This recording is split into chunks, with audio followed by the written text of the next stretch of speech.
Olá, você vai ver no Desinformando desta semana.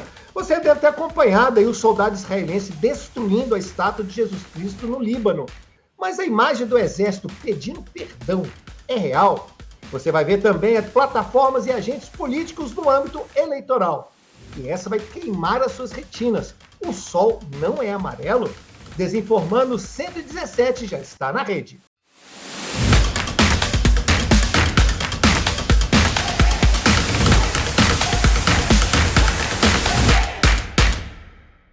Olá, seja muito bem-vindo. Eu sou o professor Cláudio Magalhães, do meu lado sempre o bem informado, o divino Diego de Deus, grande pesquisador, doutorando dessa área da desinformação, está aqui para trazer toda a sua capacidade jornalística, ele também é jornalista, para poder nos ajudar a nos livrar desse grande mal do século, que é a desinformação. Aproveite que você está aí, dá aquele like bacana, indica esse nosso canal Democracia da Desinformação, todos os episódios do Desinformando estão lá para você acompanhar, maratonar, para você ficar esperto. E lembrando, né, a gente tem aqui o nosso quadro A Ruim da Semana, que é o que aconteceu na semana anterior, mas todos os outros quadros são atemporais. Você vai escutar, vai entender um bocado de desinformação, essa cultura da desinformação que tem a ver com o ser humano, e é muito legal para a gente se precaver. Afinal, como diz o Diego o tempo todo, contra a desinformação, o melhor mesmo é a informação.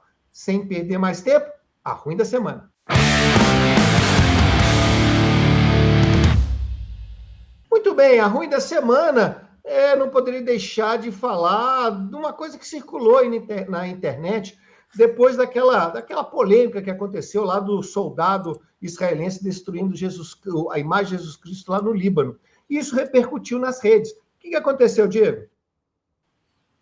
Exato, professor. Uma ótima semana para você e para todos que nos acompanham. Essa imagem que ganhou o mundo, né, na última semana do soldado do exército israelense destruindo ali a marretadas a imagem de Jesus Cristo, né? Essa imagem aqui que a gente está acompanhando, repercutiu, é uma imagem real. A Ruim da Semana de hoje, a gente precisa ir por partes para a gente poder entender todo o contexto. O primeiro passo para a gente poder entender essa informação é saber que essa imagem que a gente está vendo aqui é uma imagem real, né? A própria conta oficial de Israel, do governo israelense, publicou, né, uma nota esclarecendo o caso, dizendo que esse soldado aqui foi punido com uma prisão de 30 dias por conta desse fato. E o próprio governo israelense acabou colocando ali no mesmo local, que é um vilarejo majoritariamente cristão no Líbano, essa imagem para poder substituir essa que foi derrubada e destruída por parte desse soldado israelense especificamente. Mas aí uma desinformação que derivou-se desse caso foi justamente a imagem, professor, que a gente está vendo aqui, supostamente do mesmo soldado que tinha cometido ali a destruição da estátua, pedindo perdão para a nova imagem que foi colocada ali no local. Primeiro era o soldado passando um pano ali, limpando, né, a imagem de Jesus Cristo, e depois ele ajoelhado com os braços cruzados no peito, como se ele estivesse ali pedindo perdão pelo que ele tinha feito, né? Mas essa imagem ela foi gerada por IA. Ela acompanha também uma legenda dizendo que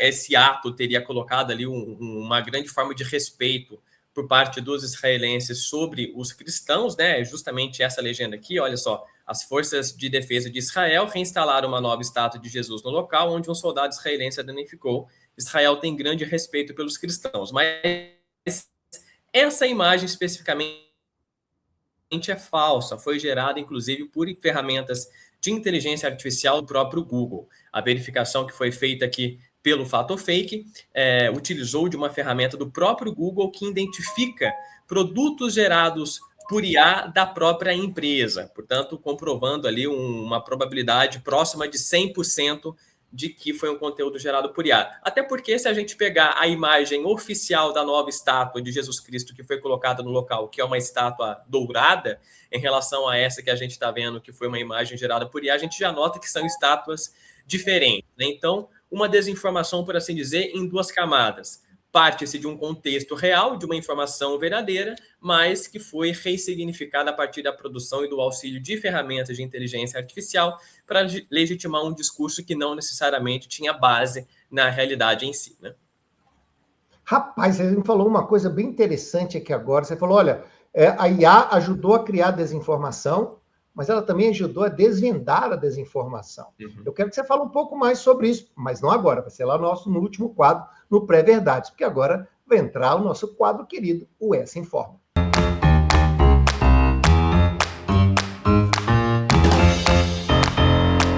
Então, pessoal, você sabe, o Essa Informa é um quadro que a gente tem uma delicadeza, gosta demais dele, porque é quando a gente traz a ciência para nos ajudar a desinformação. Como eu costumo dizer, e é verdade, né? O Diego é um dos maiores especialistas em desinformação, e ele é porque ele está na ciência, ele estuda a ciência, está vendo o que está rolando aí para nos ajudar em relação à desinformação. E aí, ele vem trazer um outro texto agora. Então, lembra o seguinte, pessoal, todo o texto que a gente trouxe aqui vai estar aqui no nosso link para você conferir. O que a ciência vai trazer para a gente essa semana, Diego? Principalmente a relação entre as plataformas digitais, as instituições eleitorais, especificamente no Brasil, mas a gente pode contextualizar essa questão também no âmbito mundial, principalmente em 2026, que é, né, um ano eleitoral. Portanto, hoje a gente traz o texto da Raquel Bragato e do Alexandre Gonzalez, que estuda essa relação entre os agentes das plataformas, portanto, todas aquelas empresas ali que possuem as plataformas digitais, no caso Instagram, Twitter, né, o X, Facebook, WhatsApp, etc., e os atores políticos, considerando aí tanto os candidatos, portanto, os políticos enquanto agentes, mas também as instituições eleitorais, como, por exemplo, o próprio TSE ou as instituições democráticas de maneira geral. E aí, algo que eles partem para poder analisar nesse artigo que a gente traz hoje é justamente o contexto eleitoral das eleições municipais de 2024, onde eles notam que, naquele momento, há um certo distanciamento entre as instituições eleitorais, como, por exemplo, o TSE, como eu disse, e as próprias campanhas políticas que acabam vigorando em anos que são, naturalmente, eleitorais. E uma falta de transparência que também é consequência disso. Isso, inclusive, me lembrou, trazendo um Essa Informa derivado, por assim dizer, do texto dessa semana, do texto, do livro do Ricardo Gandur, que foi publicado em 2020, na época da pandemia, onde ele faz ali uma análise, professor, da relação entre política e, por assim dizer, da desmediação dos veículos jornalísticos na comunicação política com as pessoas. Quer dizer, cada vez mais os políticos estão deixando de se comunicar por meio de instituições midiáticas, como, por exemplo, o próprio jornalismo, para poder comunicá-las diretamente por meio de seus perfis em redes sociais. Um aumento significativo aí de perfis de políticos nas redes sociais, por exemplo, de 2023 até o ano de lançamento do livro, que foi ali entre 2020 e 2021. Então, cada vez mais a gente tem notado esse distanciamento entre a transparência das plataformas e essa articulação entre plataformas e agentes políticos que possuem aí efeitos nocivos quando a gente está falando de períodos mais inflamados, como, por exemplo, é o contexto eleitoral que nós vamos ter agora em 2026, pensando a nível nacional, né?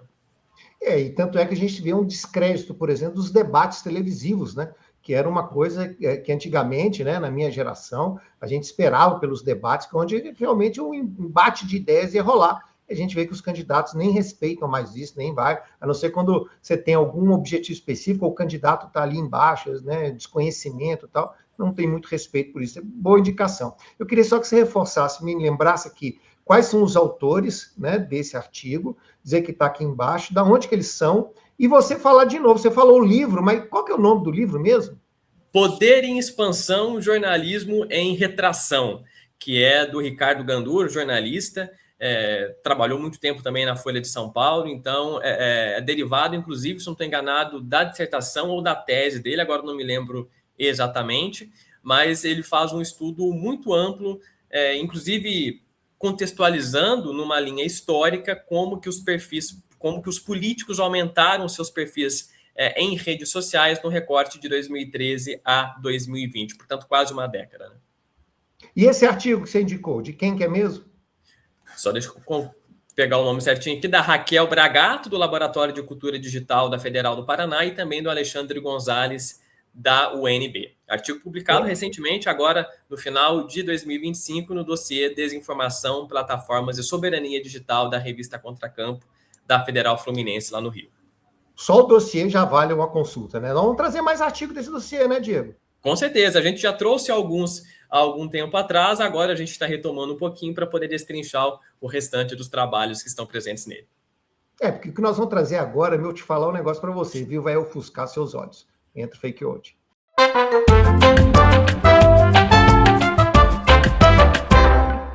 Diego de Deus.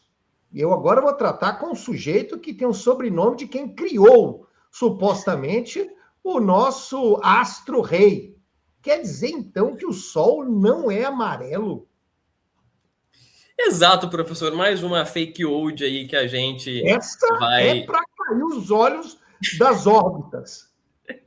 E vale também, é claro, sempre uma contextualização, né, professor? Porque, primeiro, o Sol, com todas as suas reações nucleares, com todas as suas reações químicas e infinitamente outros tipos de reações que estão presentes ali no Sol, ele, na verdade, ele emite todas as cores possíveis e que são visivelmente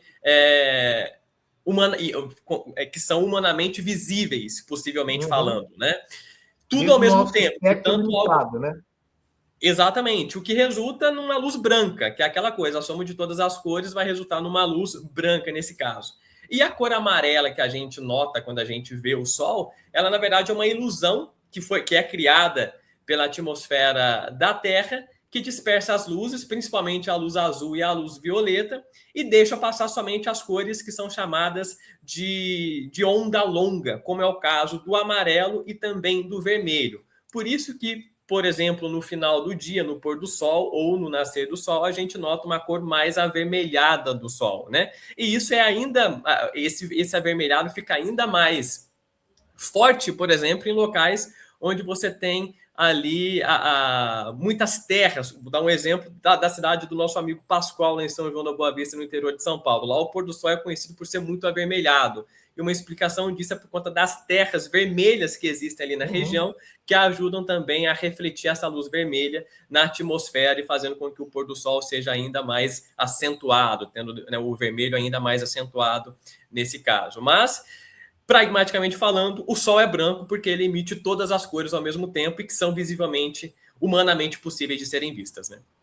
Deixa o amarelo para os poetas. E agora, então, vamos lá para o nosso último quadro.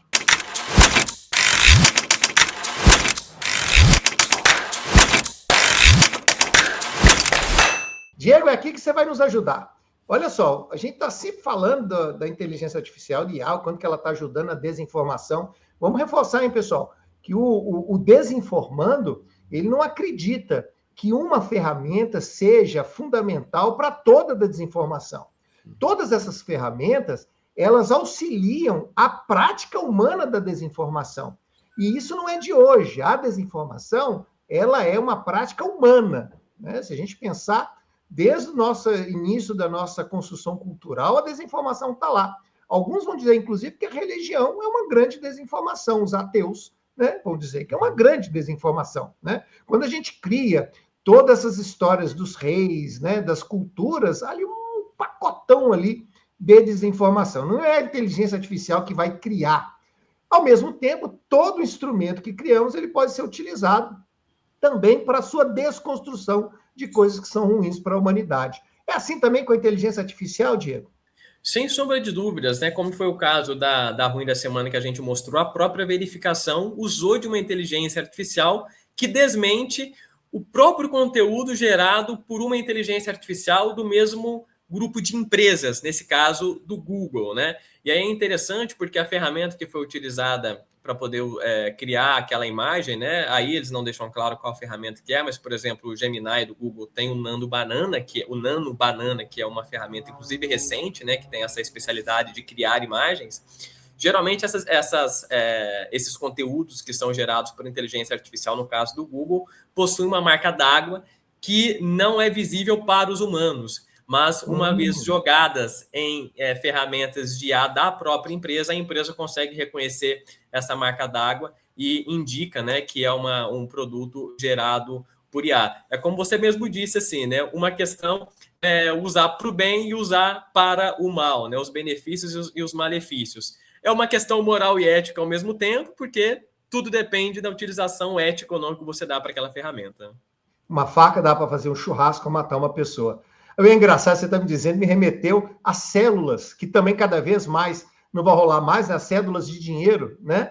E que você tinha uma marca d'água, e que só mesmo um profissional ou alguém que soubesse que essa marca d'água tivesse lá, que a pessoa poderia ver para ver se ela é falsa ou não, né? E aí a gente vê hoje ainda as pessoas raspando ali o dedo, tal, ou seja... Mas eu gostei de lembrar dessa coisa da marca d'água, quer dizer, a própria inteligência artificial, utilizando da mesma lógica da tecnologia analógica do uso do dinheiro. Né? Alguém pensou assim, eu acho que vamos usar aquela coisa que a gente usava lá na nota, vamos botar uma marquinha d'água aqui também. Né? Ou seja, o instrumento está aí para ser usado tanto para o mal quanto para o bem. Desinformando, está trazendo informações para que a gente possa sempre usar para o bem. E bem é você voltar semana que vem para a gente continuar nesse papo. Um abraço, pessoal! Esse pessoal, até a semana que vem.